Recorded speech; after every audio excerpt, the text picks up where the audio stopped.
السلام علیکم ورحمۃ اللہ وبرکاتہ۔ پچھلے دنوں مشہور دیوبندی عالم مفتی ظفر علی خان صاحب کا ایک ویڈیو کلپ وائرل ہوا ہے، جس کلپ کے اندر مفتی صاحب نے انتہائی افسوس کے ساتھ کہنا پڑتا ہے کہ اللہ کے پیارے پیغمبر کی سنت کا مذاق اڑایا ہے۔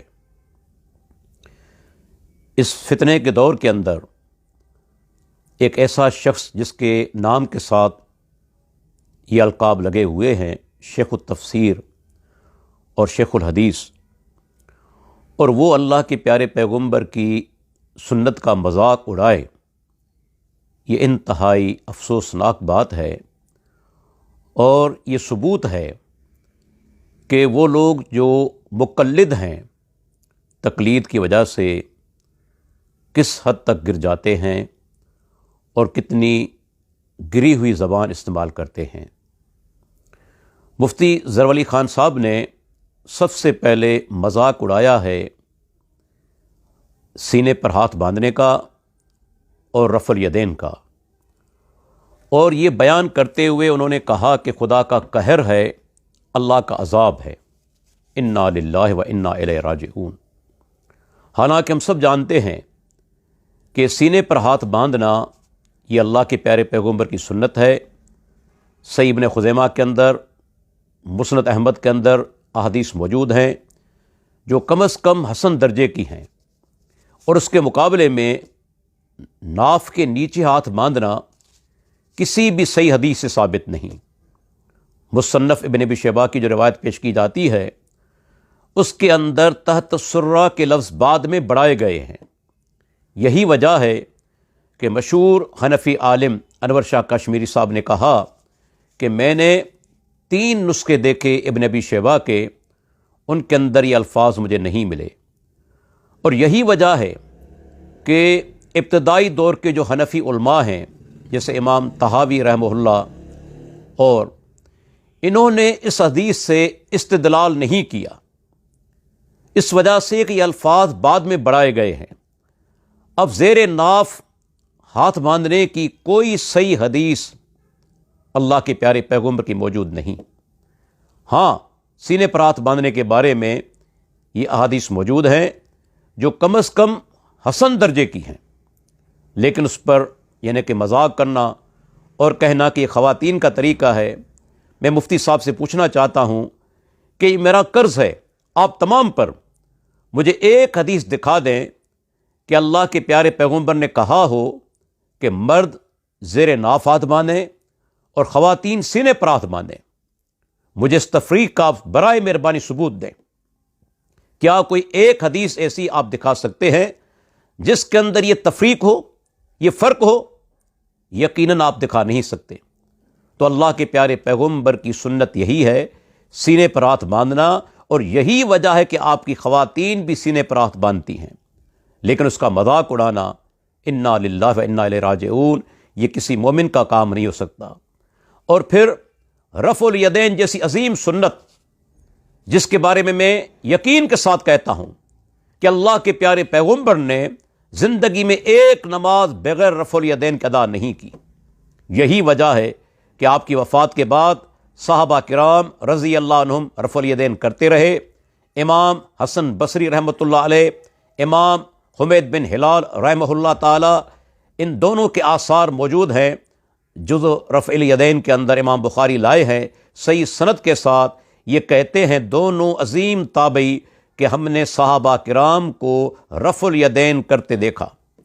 اگر رفع الیدین منسوخ ہوتا تو مجھے بتائیں صحابہ کرام اللہ کے نبی کی وفات کے بعد رفع الیدین کس طرح کرتے؟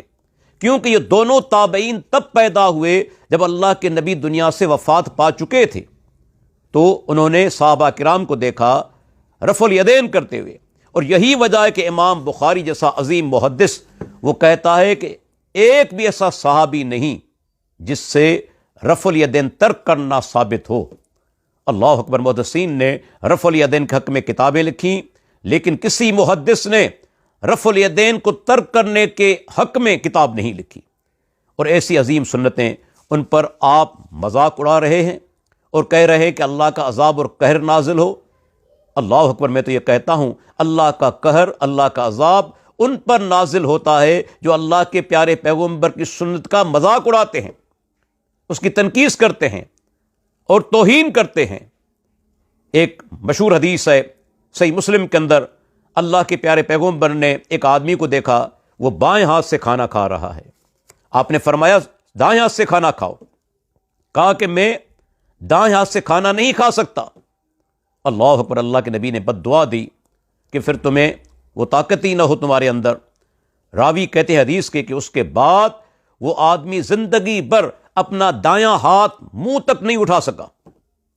یہ صحیح مسلم کی حدیث ہے کہ جب آپ اللہ کے پیارے پیغمبر کی حدیث کی تنقیص کریں، توہین کریں، تحقیر کریں تو اللہ کا عذاب ان لوگوں پر نازل ہوتا ہے۔ یہی مفتی صاحب آگے بڑھ کر کہتے ہیں کہ بھائی ہم جو ہیں ابو حنیفہ رحمۃ اللہ علیہ نے اس وقت مذہب صحیح کیا جب صحابہ کرام موجود تھے۔ دیکھیں، میں آپ ہی کے جو حنفی عالم ہیں ان کا حوالہ پیش کرتا ہوں۔ میرے سامنے یہ موجود ہے مجمع بحار الانوار، جس کے لکھنے والے مصنف ہیں علامہ طاہر جو ہیں فتنی، ہندوستان کے جو تھے۔ انہوں نے اپنی اس کتاب کے اندر 5ویں جلد میں، اور یہ صفحہ نمبر ہے 300 اور 301، وہ کہتے ہیں کہ امام ابو حنیفہ رحم اللہ کے زمانے کے اندر 4 صحابہ زندہ تھے، انس بن مالک، عبداللہ بن ابی اوفا، سہل بن سعد، ابو طفیل، ولم یلق احدم منہم ولا اخذ منہ۔ یہ 4 صحابہ موجود تھے، لیکن وہ کہتے ہیں کہ امام ابو حنیفہ نے کسی ایک کے ساتھ ملاقات نہیں کی اور نہ کسی سے انہوں نے حدیث لی۔ یہ آپ کے حنفی عالم ہے علامہ طاہر فتنی، ان کی کتاب مجمع بحار الانوار جلد 5 صفحہ نمبر 300 اور 301۔ اس کے علاوہ ایک اور دلیل بھی ہے کہ حافظ بن حجر رحمۃ اللہ علیہ تقریب التہذیب کے اندر امام ابو حنیفہ کا جہاں وہ یعنی کہ تعارف کراتے ہیں تو اسے چھٹے طبقے کے اندر لائے ہیں، اور انہوں نے خود اس کے بارے میں یہ کہا ہے کہ اس میں وہ لوگ ہیں جنہوں نے صحابہ سے ملاقات نہیں کی۔ یہ دوسرا حوالہ، اور سب سے بڑھ کر حوالہ خود امام ابو حنیفہ رحمہ اللہ کا قول۔ وہ کہتے ہیں کہ میں جن لوگوں سے ملا ان میں سے میں نے امام عطا بن ابی رباح سے افضل کوئی نہیں دیکھا۔ الکامل ابن عدی اور دیگر کتب کے اندر صحیح سند کے ساتھ ہی امام صاحب کا قول موجود ہے۔ اب مجھے بتائیں، اگر امام صاحب کسی صحابی سے ملاقات کرتے تو یہ الفاظ کہتے؟ کیونکہ ایک بچہ بھی جانتا ہے کہ ہر صحابی وہ تابعی سے افضل ہے، چاہے تابعی کتنا بڑا عالم کیوں نہ ہو، لیکن صحابی اس سے افضل ہے۔ اگر امام ابو حنیفہ رحمہ اللہ کی ملاقات کسی صحابی سے ہوتی، اس سے روایت لیتے، تو کیوں کہتے کہ میں نے عطا بن ابی رباح سے افضل ایسا آدمی نہیں دیکھا جس کے ساتھ ملاقات کی ہو، جسے میں نے دیکھا ہو؟ یہ واضح دلیل ہے۔ یہ 3 حوالے میں نے پیش کیے امام ابو حنیفہ رحمہ اللہ کے بارے میں کہ وہ تابعی نہیں بلکہ تبع تابعی ہیں۔ اور اس کے بعد میں ایک بات یہ بھی عرض کرتا چلوں، آپ کہتے ہیں کہ ہم امام ابو حنیفہ رحمہ اللہ کے مقلد ہیں، کہیں مجھے آپ ایک قول دکھا سکتے ہیں کہ امام ابو حنیفہ رحمہ اللہ نے کہا ہو کہ آپ میری تقلید کریں اور میری تقلید کی وجہ سے صحیح احادیث کو ترک کر دیں؟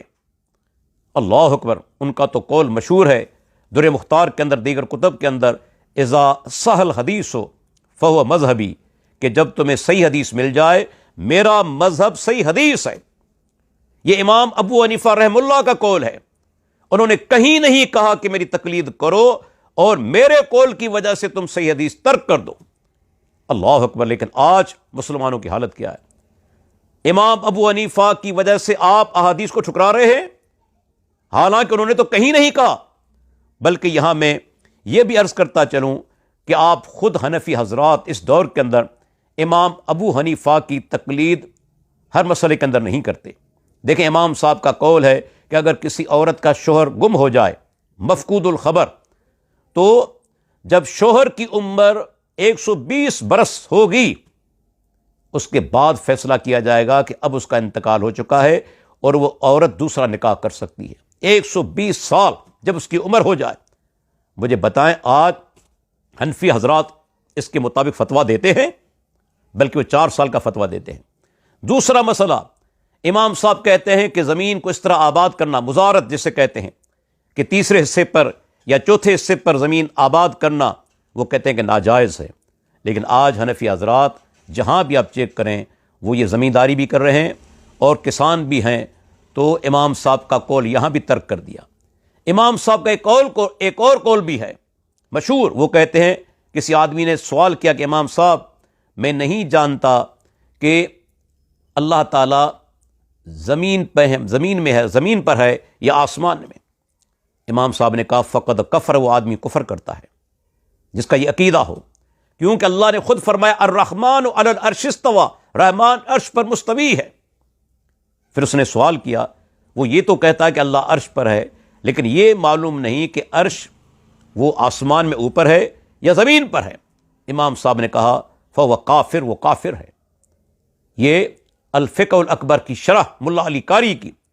مجھے بتائیں یہاں آپ نے امام ابو حنیفہ رحمہ اللہ کے عقیدے کو ترک کر دیا، بلکہ آج کے حنفی حضرات ان کا یہ عقیدہ ہے کہ اللہ تعالیٰ ذات کے لحاظ سے ہر جگہ پر موجود ہے۔ تو اللہ کے بندو، آپ صحیح احادیث کو ٹھکراتے ہیں امام ابو حنیفہ رحمہ اللہ کے قول کی وجہ سے، حالانکہ انہوں نے تو کہیں یہ بات نہیں کہی، اور اس کے بعد سنتوں کا مذاق اڑانا۔ آپ کہتے ہیں کہ امام ابو حنیفہ نے کہا کہ پہلی تکبیر کے بعد کوئی رفع الیدین نہیں، حالانکہ رفع الیدین کی صحیح احادیث موجود ہیں، تمام صحابہ کرتے رہے۔ امام بخاری کا قول پیش کر چکا ہوں، کسی صحابی سے ترک ثابت نہیں، بلکہ میرے سامنے یہ موجود ہے۔ کتنا بڑا حوالہ، الفوائد البہیہ، یہ مشہور ہندوستانی حنفی عالم عبدالعلی لکھنوی صاحب کی کتاب ہے، اور اس کا صفحہ نمبر جو ہے 150، انہوں نے ذکر کیا اسام بن یوسف کا۔ یہ قاضی ابو یوسف کے یعنی کہ شاگرد ہیں، اور ان کے بارے میں انہوں نے لکھا ہے کہ وہ رکوع میں جاتے ہوئے، رکوع سے اٹھتے ہوئے رفع الیدین کرتے تھے۔ یہ قاضی ابو یوسف کے شاگرد حنفی ہونے کے باوجود رفع الیدین کرتے تھے۔ مجھے بتائیں آپ کیا فتویٰ لگائیں گے اس عالم پر؟